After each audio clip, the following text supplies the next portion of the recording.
নির্বাচন না সংস্কার, এমন যুক্তিতর্ক আর আলোচনায় বেশ সরগরম রাজনৈতিক অঙ্গন।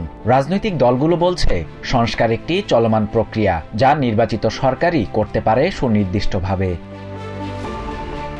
এমন পরিস্থিতিতে বিএনপির নেতারা বলছেন, সংস্কার করতে গিয়ে যেন নির্বাচন বিলম্বিত না হয় সেদিকে নজর রাখা জরুরি। রবিবার দলটির স্থায়ী কমিটির সদস্য আমির খসরু মাহমুদ চৌধুরী চট্টগ্রামে এক অনুষ্ঠানে বলেন, বিএনপি ক্ষমতায় গেলে জাতীয় সরকার গঠন করে ৩১ দফা সংস্কার প্রস্তাব বাস্তবায়ন করবে। শেখ হাসিনার পরবর্তী বাংলাদেশ কি হবে সেটাকে চিন্তা করে আমরা ১.৫ বছর আগে দিয়েছি, আর বেগম খালেদা দিয়েছে ৬ বছর আগে।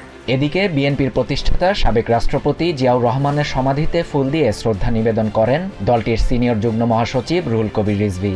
এ সময় তিনি বলেন, অভ্যুত্থানের পর ইসলামী ব্যাংক দখল ও বিভিন্ন লুটপাটে কারা জড়িত তা জানে বাংলাদেশের মানুষ। ৭১-এ তাদের ভূমিকা নিয়েও প্রশ্ন তোলেন রিজভী। রাজধানীর নয়াপল্টনে গণমাধ্যম কর্মীদের সাথে ঢাকা মহানগর দক্ষিণ বিএনপির মতবিনিময় অনুষ্ঠানে যুক্ত হন দলটির সিনিয়র নেতারা। এ সময় গণমাধ্যমের স্বাধীনতা নিশ্চিতের বিষয়ে সবাই একমত পোষণ করেন। আওয়ামী লীগের প্রেতাত্মারা এখনও সচিবালয়ে অবস্থান করছে অভিযোগ করে তাদের প্রতিরোধের আহ্বান জানান বিএনপি চেয়ারপারসনের উপদেষ্টা আব্দুস সালাম। এই সরকারের মূল দায়িত্ব একটি গ্রহণযোগ্য নির্বাচন জাতির সামনে উপহার দেয়।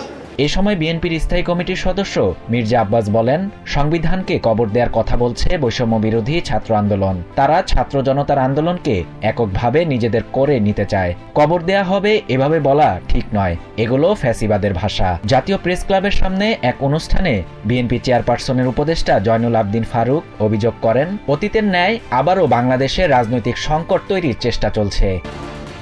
শাহরিয়ার শাফাত, TVN 24 নিউজ ডেস্ক।